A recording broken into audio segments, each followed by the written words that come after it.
Meus queridos amigos, o conselheiro independente da Vale, José Luciano Duarte Penido, alegou numa carta de renúncia que o processo de sucessão da empresa tem sido conduzido de forma manipulada, não atende ao melhor interesse da empresa e sofre evidente e nefasta influência política. Ele alega ainda que não acredita mais na honestidade de propósitos de acionistas relevantes da empresa e diz que, neste contexto, sua atuação como conselheiro independente se torna totalmente ineficaz, desagradável e frustrante. Badu Vieira, especialista em investimentos, para mais um vídeo do Valor em Ação. Quem já é de casa, deixa o like aqui no vídeo de hoje para fortalecer a parceria. Toda essa gente bacana que me acompanha por aqui.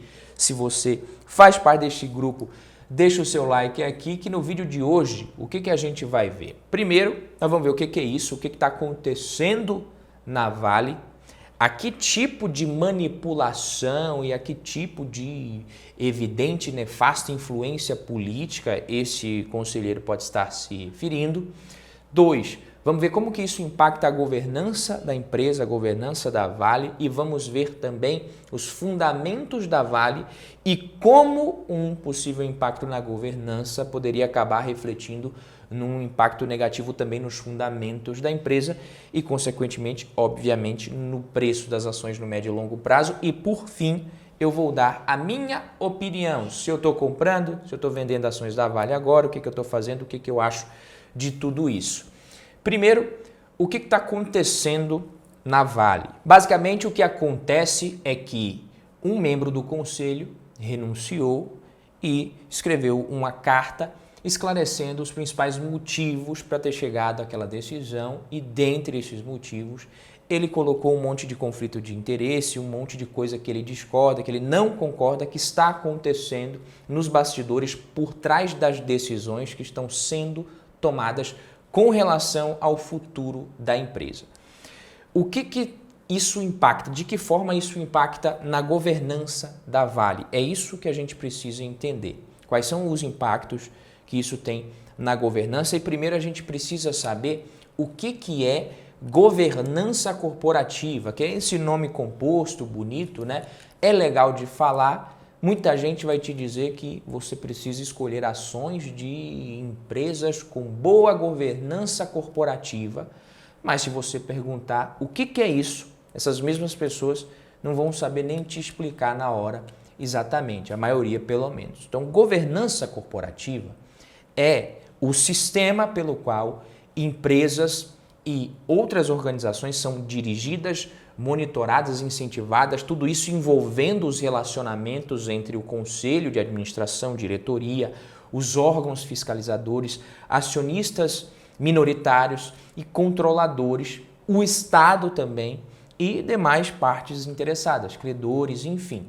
Então, dizer que uma empresa tem boa governança corporativa quer dizer que ela toca suas operações, alinhando os seus variados interesses, visando preservar e otimizar o seu valor econômico ao longo do tempo, no longo prazo, e melhorar também o seu acesso a recursos a custos mais baixos, se possível, e contribuindo também para a perenidade e para o bem comum. Isso é o que significa uma empresa que tem boa governança. E aí, voltando para a situação da Vale, essa renúncia de Penido, ela veio após o Conselho de Administração da empresa ter decidido prorrogar o mandato do seu atual presidente de maio para dezembro deste ano. Isso aumenta o prazo para negociação de uma solução que agrade os acionistas e o governo e envolve a contratação também de uma empresa para a seleção de candidatos para esse posto. Então, resumindo a novela aqui, é o seguinte: o Conselho da Vale decidiu, na semana passada, estender esse mandato do atual CEO, Eduardo Bartolomeu, que vence em maio, até dezembro deste ano. Isso que aconteceu. Até lá, a gente vai ter uma lista tríplice para a escolha de um novo presidente e o próprio Bartolomeu vai ajudar nessa transição. Ponto. Só que a saída dele, saída do Bartolomeu, ela já era desejada pelo governo federal faz um tempinho. O governo tentou inicialmente jogar o ex-ministro da Fazenda, Guido Mantega, para esse cargo, só que desistiu depois de uma série de repercussões negativas. Então, o governo tentou, não deu certo, viu que não ia funcionar muito bem, melhor a gente parar de insistir nisso. E até aqui tudo bem, se alguém te fala que o que está rolando na Vale é isso, parece que é tudo coisa pouca mesmo, que não é tanta coisa para se falar, já que o próprio Bartolomeu, que vem fazendo, diga-se de passagem, um bom trabalho, vai ajudar na transição do cargo. Então, por que o medo? Se o cara está fazendo um bom trabalho, ele vai ajudar nessa transição. Então, pelo menos para o Penido, o conselheiro que escreveu a carta indignado, isso tudo é meio que um teatrinho por trás de um jogo um pouco mais sujo. Então, ele afirmou que, entre aspas aqui, no Conselho se formou uma maioria cimentada por interesses específicos de alguns acionistas lá representados por alguns com agendas bastante pessoais e por outros com evidentes conflitos de interesse. O processo tem sido operado por frequentes, detalhados e tendenciosos vazamentos à imprensa, em claro descompromisso com a confidencialidade. E segundo fonte próxima à empresa, companhias como Cosan ou Bradesco não estão interessadas em confronto com o governo, em rechaçar o governo ou reduzi-lo nessa conversa, como seria plausível e aceitável e perfeitamente compreensível, uma vez que o governo não manda mais na Vale. E isso porque entre os 11 que votaram a favor, você tem um ex-CEO da Mitsui, você tem o presidente da Bradespar, um ex-CEO da Cosan, sócia da Vale, que chegou a ser especulado para substituir Bartolomeu no cargo também. E tem mais, faz parte do board também o atual presidente da Previ, João Luiz Fukunaga, que também causou polêmica quando foi indicado pelo BB para comandar a Previ no início do mandato de Lula, por conta do passado dele ali como membro da diretoria do Sindicato dos Bancários de São Paulo. Por quê, né? Por que polêmica, né? E sabe o que é engraçado? O que é bem curioso e engraçado nisso daqui? Você pega o maior acionista individual da Vale, com 8% da empresa, é a Previ. O que é a Previ? É o fundo de pensão dos funcionários do Banco do Brasil, que é dos funcionários do banco. E muitos, eu acho que nem sabem que a sua aposentadoria depende em parte do desempenho das ações da Vale.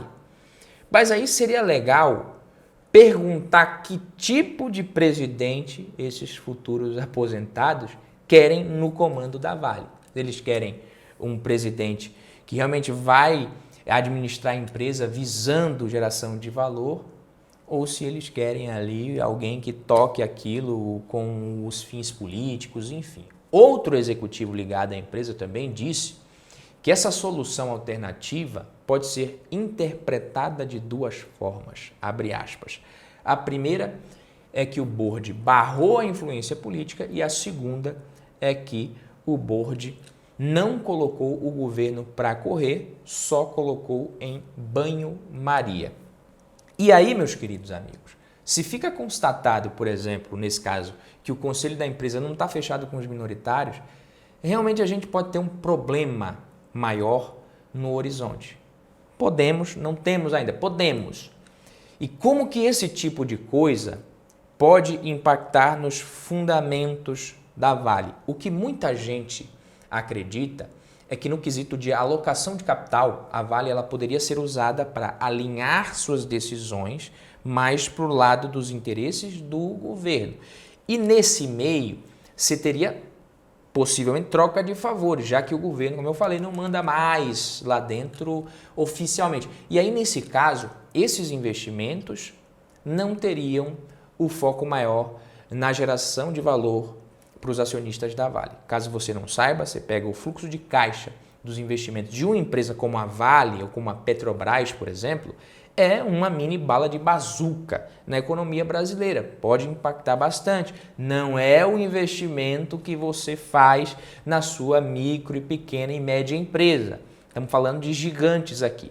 Então, o que a empresa faz com o seu caixa, com a sua geração de caixa? Ela paga as suas dívidas, amortiza, ou ela faz investimentos e quando ela não enxerga nada muito interessante em termos de oportunidades, com capacidade de gerar valor para o acionista, de rentabilizar, ela paga dividendos ou pode recomprar suas ações no mercado, enfim.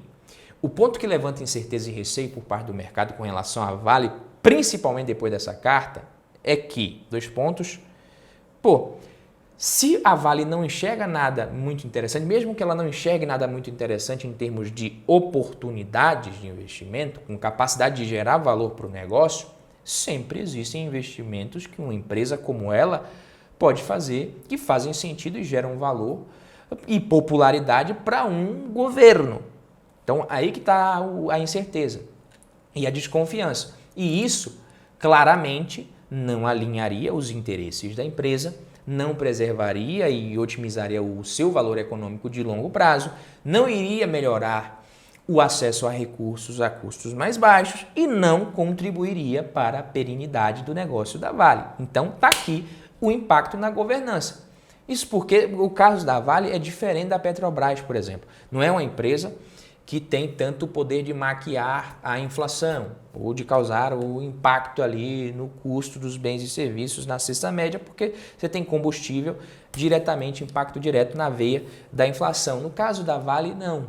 A Vale não é assim, né? Caso o governo queira mexer os seus pauzinhos lá dentro, ele não vai ter esse tipo de objetivo. O risco da Vale ele está mais relacionado ao preço do minério, que é cíclico, e por isso em cenários de baixo preço do minério, a empresa ela lucra menos e pode até queimar caixa para manter suas operações. Então, mineradoras podem queimar caixa para manter suas operações.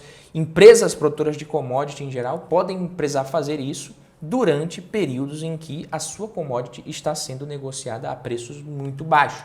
Além disso, não é o caso da Vale agora, mas além disso, ela tem receitas atreladas à China, que é o principal importador do minério da Vale, então essa grande dependência de demanda é um risco da Vale, obviamente, além do risco do preço do dólar, do câmbio. A Vale tem boa parte, para não dizer quase tudo, das suas receitas ali atreladas ao dólar.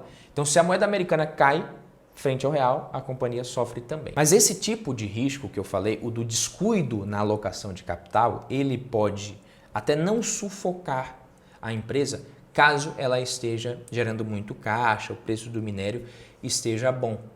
O problema é que decisões erradas do ponto de vista de alocação de capital, meus queridinhos, acabam pesando justamente quando a coisa complica mais, quando o negócio fica feio, nos momentos em que eu falei que a empresa pode lucrar menos ou até queimar caixa para manter as suas operações funcionando. É nessas horas que o dinheiro mal alocado faz falta. Porra, aquele negócio que a gente abriu lá, aquela empresa que a gente comprou, não devia ter comprado, né? Aquela ferrovia que a gente abriu, não era bem para ser ali, na verdade nem precisava naquele momento, não tinha tanto sentido. Aquele investimento que a gente fez, onde que a gente estava com a cabeça, né? Então, na hora que a coisa fica feia, que esse tipo de coisa acontece. E é por isso que esse tipo de notícia desagrada o mercado e os investidores, principalmente no mercado, os investidores internacionais que investem na Vale.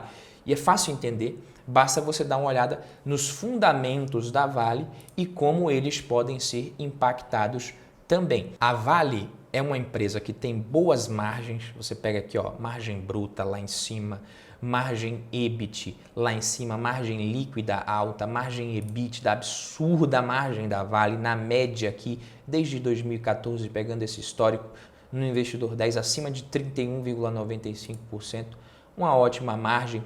Se você observar a rentabilidade da empresa, também é muito boa, o ROI e o ROIC praticamente na casa dos 20%. Nos últimos anos, acima de 15,59%, a média 15,59%, nos últimos anos acima de 20%, você pega aqui desde 2020, a margem da Vale é alta por conta do preço do minério também, por conta de boas decisões que a empresa tomou. E essas más decisões de alocação de capital podem impactar tanto as margens quanto a rentabilidade da empresa. Você pega os dividendos da Vale, nesse momento um dividend yield de 14,49%. Nos últimos anos a empresa pagou bons dividendos. Esse dividend yield está alto assim agora justamente por conta da queda no preço das ações também.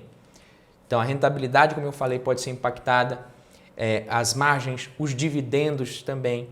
A empresa ela vem fazendo recompras de ações, como eu falei, quando a empresa ela não identifica boas oportunidades de investimento, ela pode optar pela recompra ou pelos dividendos. Mas esse tipo de decisão, isso também pode acabar sendo prejudicado dentro da Vale, caso a gente tenha essas decisões de alocação de capital sendo tomadas com viés político ou com conflitos de interesse. O acesso a capital pode ficar mais caro também, enfim. Tudo isso pode acontecer no caso de uma piora da governança corporativa da empresa, que eu não estou falando que já aconteceu, mas no caso ocorra, isso pode acontecer.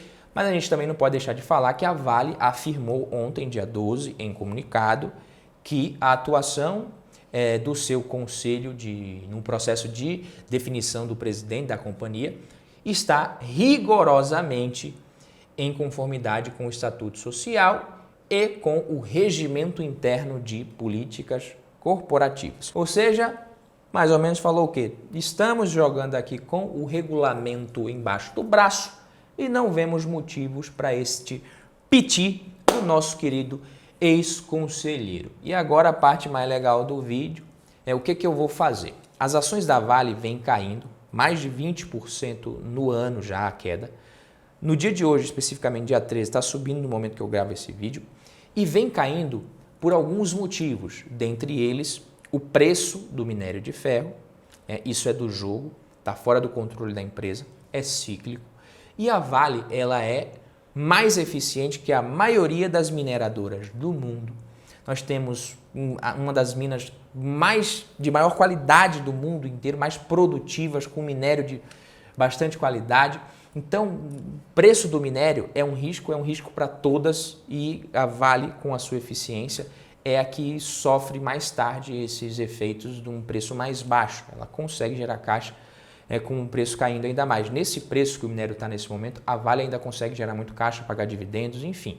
Com relação aos impactos de governança e tudo isso que está acontecendo, é apenas suposição ainda. Nada está materializado, isso ainda é ruído. Se a Vale colocar um presidente desalinhado com o mercado, sem as competências necessárias para o cargo, colocar um Guido Mantega da vida, por exemplo, é loucura, né? Começar a colocar dinheiro em coisa estranha demais, aí sim a gente vai ter uma queda dos fundamentos da empresa, na minha opinião, mas por enquanto, como eu disse, é ruído. Não comprei ações da Vale depois que a gente teve essa notícia, ou seja, semana passada, essa semana. Tinha comprado pouco tempo atrás, na casa dos R$65. Não vou comprar nem vou vender por causa disso. E quando a minha alocação pedir ações da Vale, futuramente, mais uma vez, caso os fundamentos sigam inalterados como nesse momento, com certeza comprarei mais. Esse foi o vídeo de hoje, fico por aqui. Quem gostou, deixa o like e se inscreva neste humilde canal para a gente se ver na próxima. Tamo junto, valeu!